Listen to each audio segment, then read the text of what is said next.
Hello friend, concept physics class की इस नई वीडियो में आपका स्वागत है।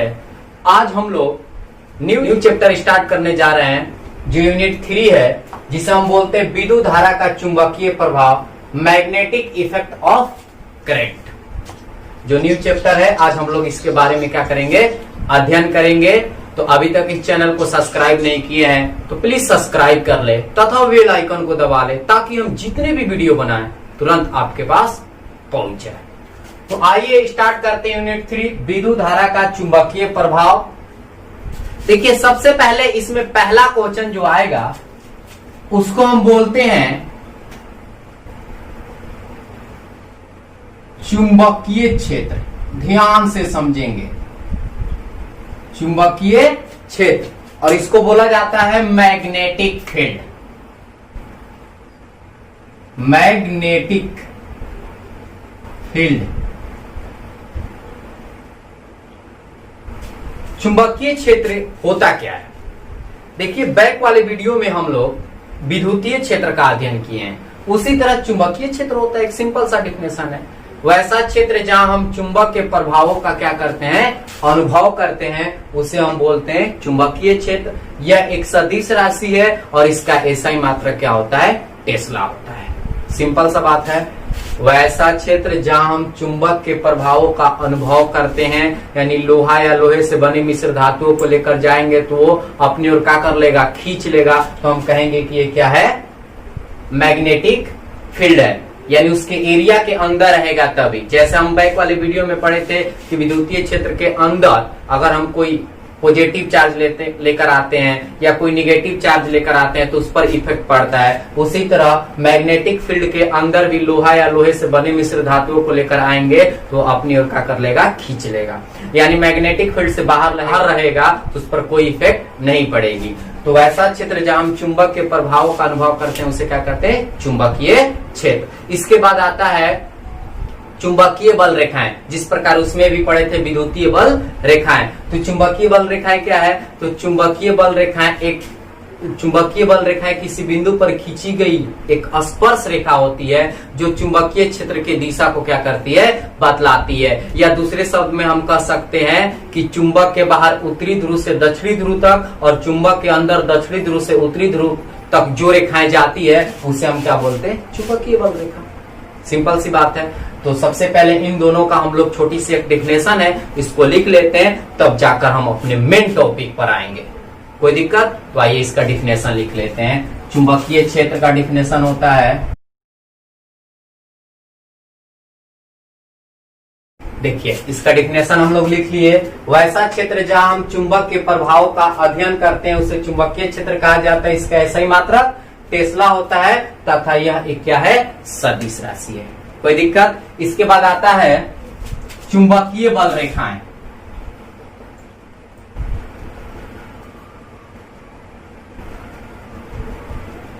चुंबकीय बल रेखाएं, रेखाएं क्या है, तो चुंबकीय बल रेखाएं किसी बिंदु पर खींची गई एक स्पर्श रेखा होती है जो चुंबकीय क्षेत्र की दिशा को बतलाती है। कोई दिक्कत? तो इतनी बातें हम लोग इसमें भी लिख लेते हैं। छोटी सी डिफिनेशन है ये दोनों, उसके बाद हमारी मोस्ट जो टॉपिक आएगी उसी से आपका चैप्टर क्या होगा, मेन रूप से क्या होगी, स्टार्ट होगी। ध्यान से समझिएगा।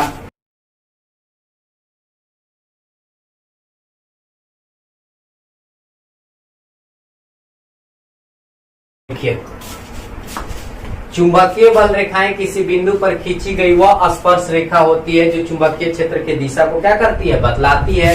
या दूसरे शब्द में हम कह सकते हैं कि चुंबक के बाहर उत्तरी ध्रुव से दक्षिणी ध्रुव की ओर तथा अंदर दक्षिणी ध्रुव से उत्तरी ध्रुव की ओर खींची गई काल्पनिक रेखा चुंबकीय बल रेखा क्या होती है, कहलाती है। और इसके निम्नलिखित गुण है। इसके क्या है, निम्नलिखित गुण है। पहला गुण क्या है कि यह चुंबकीय क्षेत्र की दिशा को बतलाती है। दूसरा गुण क्या है कि चुंबक के बाहर उत्तरी ध्रुव से दक्षिणी ध्रुव की ओर जाती है और अंदर दक्षिणी ध्रुव से उत्तरी ध्रुव की ओर जाती है। और यह एक बंद वक्र बनाती है तथा यह कभी एक दूसरे को काटती नहीं है। बात समझ में आ गई? ये इसका गुण हो गया। अगर गुण लिखना चाहते हैं तो इस प्रकार हम लिख सकते हैं, एक डायग्राम के अनुसार इसको समझा रहे हैं। देखिए, यहां से अगर हमें चुंबकीय बल रेखाओं के गुण को दिखाना होगा, ध्यान समझिएगा, तो इस प्रकार हम एक चुंबक लेकर आए, ये नॉर्थ हो गया और ये साउथ हो गया, यानी उत्तरी ध्रुव दक्षिणी ध्रुव। तो बाहर आपकी बल रेखाएं इस प्रकार जाएगी, उत्तर से कहां, दक्षिण की ओर, उत्तर से दक्षिण की ओर, उत्तर से दक्षिण की ओर, उत्तर से दक्षिण की ओर, इस प्रकार रेखाएं जाती है। बात समझ में आ रही है? उत्तर से कहां जा रही है, दक्षिण की ओर, इस प्रकार बाहर। और यहां से बहुत सारे रेखाएं ऐसे निकल सकती है।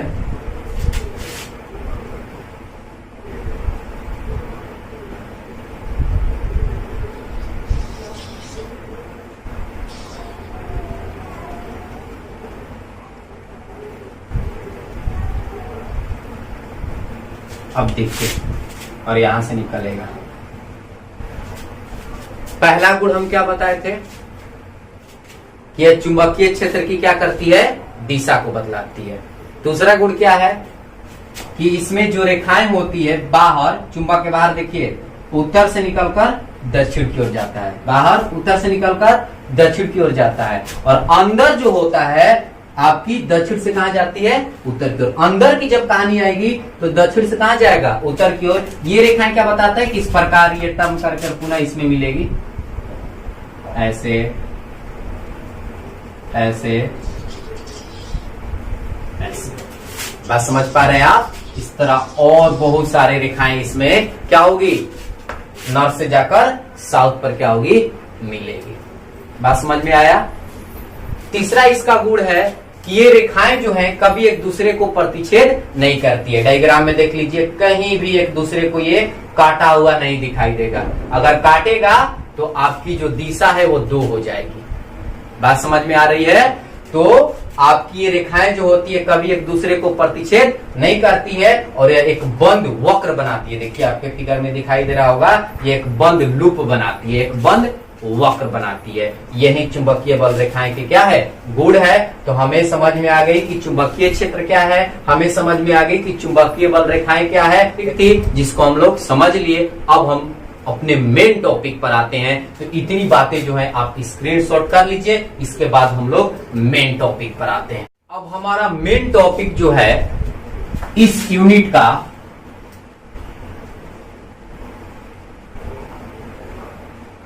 ओस्ट्रेड का प्रयोग। देखिए ये बहुत ही फेमस प्रयोग है, ओस्ट्रेड का प्रयोग। इसी प्रयोग से इस यूनिट की स्टार्टिंग होती है मेन रूप से। इस बात को गहराई से समझिएगा। मैं आपको इस प्रकार समझा रहा हूं कि आपको कहीं भी इसमें किसी भी प्रकार की कोई दिक्कत नहीं होने वाली है। लगातार वीडियो में बने रहिएगा, ध्यान समझिएगा। ओस्ट्रेड एक वैज्ञानिक का नाम है। उन्होंने अपना प्रयोग, ये जो प्रयोग दिए हैं वो गलती से दे दिए थे 1820 ईस्वी में। ईस्वी में 1820 ईस्वी में ये प्रयोग इनको गलती से, ये प्रयोग जो है इनसे गलती से साबित हुआ था। प्रयोग करना नहीं चाह रहे थे लेकिन कुछ कर रहे थे, जिसके चलते ये प्रयोग क्या हो गया, साबित हो गया। और ये इतना फेमस हुआ कि इसके उपयोग करके अनेक वैज्ञानिकों ने फिजिक्स में और सारे प्रयोगों का क्या किए हैं, अध्ययन किए हैं। यानी फिजिक्स में और आगे प्रयोग क्या किया गया, दिया गया। अनेक वैज्ञानिकों ने इनके प्रयोगों को यूज किए और ये इतना फेमस हुआ। तो ध्यान समझिएगा ओस्ट्रेड का प्रयोग क्या है। ओस्ट्रेड ने 1820 ईस्वी में क्या किए कि उनके पास एक आपका था बैटरी और एक चुंबकीय सुई और एक आपका था कुंजी। बैटरी, चुंबकीय सुई और कुंजी, उन पर वो प्रयोग कर रहे थे, एक सर्किट बनाए हुए थे। तो वहां से मैं आपको बता दूं कि इनके प्रयोग से क्या निकला। इनके प्रयोग से इस बात की जानकारी मिली कि विद्युत धारा के कारण चुंबकीय क्षेत्र उत्पन्न होता है। पहले हम लोग को पता नहीं था, इलेक्ट्रोस्टैटिक्स पढ़ लिए थे, उसमें भी पता नहीं था कि विद्युत धारा के कारण चुंबकीय क्षेत्र उत्पन्न होता है। इलेक्ट्रिक करंट पढ़ लिए थे, उसमें भी हमें पता नहीं था कि विद्युत धारा के चलते चुंबकीय क्षेत्र उत्पन्न होता है, लेकिन हम यूनिट 3 अध्ययन कर रहे हैं, तो मेरा यहां से इस बात की, यूनिट 3 में इस बात की पता चली ओस्टेड के प्रयोग से कि जो इलेक्ट्रिक करंट है और आपकी जो मैग्नेटिक फील्ड है, यानी विद्युत धारा और चुंबक के बीच बहुत गहरा संबंध है, छोटा मोटा नहीं है, बहुत गहरा संबंध है। यानी विद्युत धारा के कारण मैग्नेटिक फील्ड क्या होता है, उत्पन्न होता है। ओस्टेड ने अपने इस प्रयोग में बताया 1820 ईस्वी में, यानी वो प्रयोग कर नहीं रहे थे, लेकिन इनसे हो गया, गलती से हो गया 1820 ईस्वी में। और यह प्रयोग इतना फेमस हुआ कि जो आपकी जो साइंस है, फिजिक्स है, उसका ढांचा ही बदल दिया। बात समझ में आ रही है? तो देखिए इनका प्रयोग क्या था, ये प्रयोग कैसे कर रहे थे। देखिए पहला पोजीशन ध्यान से समझिएगा, इस प्रकार एक सेल को ऐड किए थे, ये आपकी पॉजिटिव, ये आपकी निगेटिव, ध्यान से समझेंगे। और यहां एक कुंजी लगी हुई थी और ये कुंजी चालू था, यानी जब कुंजी चालू रहता है, ओपन रहता है, खुला रहता है, तो सेल से कोई धारा नहीं बहती है, ये ऑलरेडी हमें पता है। अब यहां एक वायर लगी थी, इस वायर का नाम रख दिए AB, और यहां एक चुंबकीय सुई था जिसको हम बोलते हैं कंपास। क्या बोलते हैं? कंपास। यानी चुंबकीय सुई में मैग्नेट का कुछ अंश रहता है, चुंबक का कुछ क्या रहता है, अंश रहता है, जो दिशा को क्या करता है, बताता है। अब ध्यान से समझिएगा, ये एक चुंबकीय सुई थी, इस प्रकार यहां रखी हुई थी, गहराई से समझते रहेंगे। हो गया? ये आपकी चुंबकीय सुई है, इसको लिख देते हैं।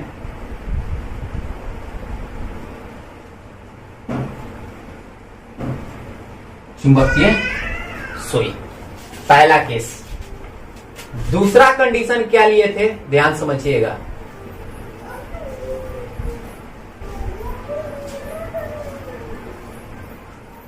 ये कुंजी है,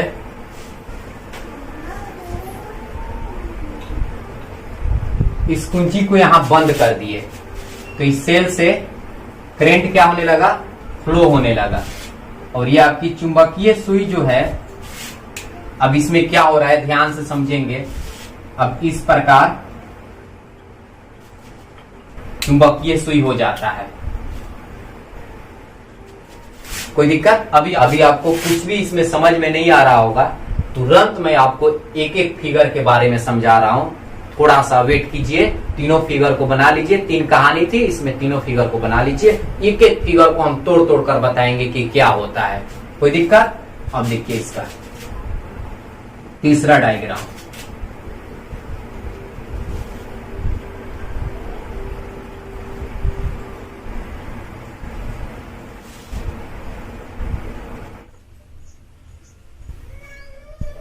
तीसरा डायग्राम इस प्रकार थी, ये A, ये B, ये आपकी चुंबकीय सुई है।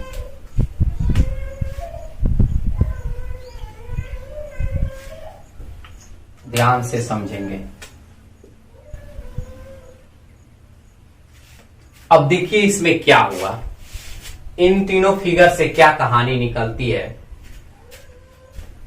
ओस्टेड ने पहला जो ये फिगर आपको दिखाई दे रहा है, इससे क्या निष्कर्ष निकला, उन्होंने क्या बताया कि ये जो आपकी सेल है, ये जो आपकी कुंजी लगी हुई है, और ये आपका चुंबकीय सुई है। ध्यान से समझिएगा, जब कुंजी को चालू नहीं किया जाता है, यानी सेल से कोई भी धारा नहीं बहती है, तो ये जो चुंबकीय सुई है, इसमें किसी भी प्रकार का कोई विक्षेप नहीं होता है। विक्षेप का अर्थ यह होता है कि चुंबकीय सुई हिलता डुलता नहीं है, अपनी दिशा को चेंज नहीं करता है, जैसे है वैसे ही रहता है।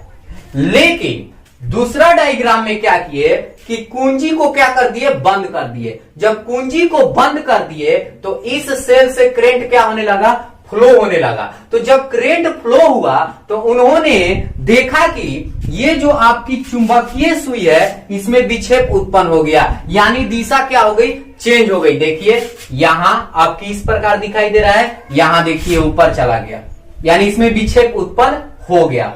तीसरा फिगर में क्या किए कि अब यहां दूसरा और तीसरा में देखिएगा थोड़ी सी अंतर आपको दिखाई देगी। दूसरा डायग्राम में क्या है, पॉजिटिव इधर है, निगेटिव इधर है, और तीसरा फिगर में आपकी पॉजिटिव इधर है, निगेटिव इधर है। यानी कहने का अर्थ है कि सेल की जो दिशा है वो बदल दिए। पहले इसमें करंट इस प्रकार फ्लो हो रहा था, अब करंट इस प्रकार फ्लो कराए।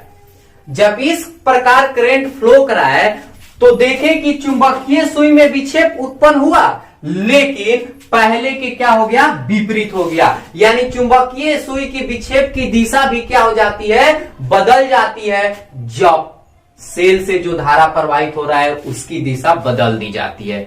यहां देखिए पुनः समझिए, जब सेल से धारा नहीं लिया जाता है तो चुंबकीय सुई में किसी भी प्रकार की कोई विक्षेप उत्पन्न नहीं होती है। चुंबकीय सुई मार्केट में मिलता है, एक वॉच जैसा होता है, उस पर ले जाकर देखिएगा तो यहां किसी भी प्रकार की कोई विक्षेप उत्पन्न नहीं होगी। लेकिन जब सेल से धारा प्रवाहित कर रहे हैं तो विक्षेप उत्पन्न हो रहा है। जब सेल से धारा की दिशा बदल दी जाती है तो चुंबकीय सुई में जो विक्षेप उत्पन्न हो रहा है उसकी भी दिशा क्या हो जाती है, बदल जाती है। देखिए ये ऊपर है, ये नीचे आ गया। बात समझ में आ रहा है? तो इससे यह निष्कर्ष निकलता है, वहां से इस बात की निष्कर्ष निकली कि विद्युत धारा के कारण चुंबकीय क्षेत्र उत्पन्न होते हैं। विद्युत धारा के कारण क्या होते हैं, चुंबकीय क्षेत्र उत्पन्न होते हैं। इसे ही ओस्ट्रेड का प्रयोग कहा जाता है, जो गलती से हो गया था। बात समझ में आ रहा है? ये कर नहीं रहे थे, अपना एक इसी तरह सर्किट लिए थे, सिंपल सा प्रयोग कर रहे थे, तो देखे कि ये घटना हो रही है, तो वहां से ये निष्कर्ष निकाल दिए कि विद्युत धारा के कारण मैग्नेटिक फील्ड क्या होता है, उत्पन्न होता है। यहां देखिए करंट फ्लो नहीं करा रहे थे तो चुंबकीय सुई में किसी भी प्रकार की कोई विक्षेप उत्पन्न नहीं हो रही थी। एक और बात कि सेल से आप जितना करंट अधिक मात्रा में फ्लो करवाइएगा, जितना ही अधिक करवाइएगा, चुंबकीय सुई में विक्षेप उतना ही ज्यादा होगा। विक्षेप का अर्थ तो आप समझ गए कि विक्षेप का अर्थ क्या होता है, दिशा को चेंज करना है, यानी हिलेगा, ये डुलेगा, अपनी जो दिशा है वो क्या कर लेगा, चेंज कर लेगा। तो जितना ही धारा को फ्लो कराइएगा उतना ही चुंबकीय सुई में अधिक विक्षेप क्या होगी, उत्पन्न होगी। इसी को हम क्या बोलते हैं, ओस्ट्रेड का प्रयोग। तो आइए इन बातों को लिख लेते हैं। पहला फिगर में, पहला केस में हम लोग क्या लिखेंगे, तो पहला कहानी में लिखेंगे कि धारा नहीं प्रवाहित की जाती है तो चुंबकीय सुई में किसी भी प्रकार का कोई विक्षेप उत्पन्न नहीं होता है, पहला बात। दूसरा जो बात था, ध्यान समझिएगा, दूसरा जो बात था यहां लिखेंगे कि जब सेल से धारा प्रवाहित की जाती है तो चुंबकीय सुई में विक्षेप उत्पन्न होता है। बात समझ पा रहे हैं आप? तीसरी बातें क्या थी, यहां क्या था कि जब सेल से धारा की दिशा बदल दी जाती है, धारा की दिशा बदल दी जाती है तो चुंबकीय सुई में विक्षेप की दिशा भी क्या हो जाती है, बदल जाती है। और इससे यह निष्कर्ष निकला कि विद्युत धारा के कारण चुंबकीय क्षेत्र उत्पन्न होते हैं, यानी विद्युत धारा और चुंबकीय क्षेत्र में बहुत, चुंबक में बहुत गहरा संबंध है। इसी को हम क्या बोलते हैं, ओस्ट्रेड का प्रयोग, जो 1820 ईस्वी में इसका क्या किया था, खोज किया गया था। कोई दिक्कत? तो इतनी बातें आप स्क्रीनशॉट कर लीजिए। इसके बाद हम ओस्ट्रेड के प्रयोग से निम्नलिखित बातों का निष्कर्ष भी निकाला गया, यानी इनके प्रयोग से कुछ कुछ जो बातें हैं उनका क्या किया गया, निष्कर्ष निकाला गया, जो फैक्ट बातें हैं। पहला बातें क्या है, ध्यान समझिएगा, ये बहुत मोस्ट VVI है, जो इनसे बात निष्कर्ष निकाली गई है, ओस्ट्रेड के प्रयोग से जो बातें निष्कर्ष निकाली गई है, बहुत इंपॉर्टेंट एग्जाम में पूछे जाते हैं। पहला मुख्य बातें क्या है कि अगर स्थिर आवेश हो, स्थिर आवेश मतलब रुका हुआ आवेश हो, तो वह केवल अपने चारों तरफ या उससे केवल विद्युतीय क्षेत्र उत्पन्न होता है। स्थिर आवेश के कारण केवल विद्युतीय क्षेत्र उत्पन्न होता है। दूसरी मुख्य बातें हैं, गतिमान आवेश के कारण चुंबकीय क्षेत्र और विद्युतीय क्षेत्र दोनों उत्पन्न होते हैं। ये एग्जाम में पूछ लिए जाते हैं कि स्थिर आवेश के कारण क्या उत्पन्न होता है, चुंबकीय क्षेत्र, विद्युतीय क्षेत्र की दोनों। तो स्थिर आवेश कहेगा तो आपको आंसर मानना होगा केवल विद्युतीय क्षेत्र उत्पन्न होता है। गतिमान आवेश कहेगा तो चुंबकीय क्षेत्र और विद्युतीय क्षेत्र दोनों उत्पन्न होते हैं। और धारावाही चालक के कारण उसके चारों तरफ केवल चुंबकीय क्षेत्र उत्पन्न होता है। यही ओस्टेट के प्रयोग से 3 मुख्य बातें निष्कर्ष निकाली गई। पहला मुख्य बातें क्या है, यहां से लिख लेते हैं। स्थिर आवेश के चारों तरफ केवल विद्युतीय क्षेत्र उत्पन्न होता है। गतिमान आवेश के कारण विद्युतीय क्षेत्र तथा चुंबकीय क्षेत्र दोनों उत्पन्न होते हैं। धारावाही चालक अपने चारों तरफ केवल चुंबकीय क्षेत्र उत्पन्न होता है। कोई दिक्कत? आई होप आपको ओस्टेट का प्रयोग अच्छे तरीका से समझ में आ गया होगा और वीडियो अच्छी लगी होगी तो लाइक और कमेंट जरूर कीजिएगा और अधिक से अधिक मात्रा में शेयर कीजिएगा। नेक्स्ट क्वेश्चन का अध्ययन हम नेक्स्ट वाले वीडियो में करेंगे। Thank you.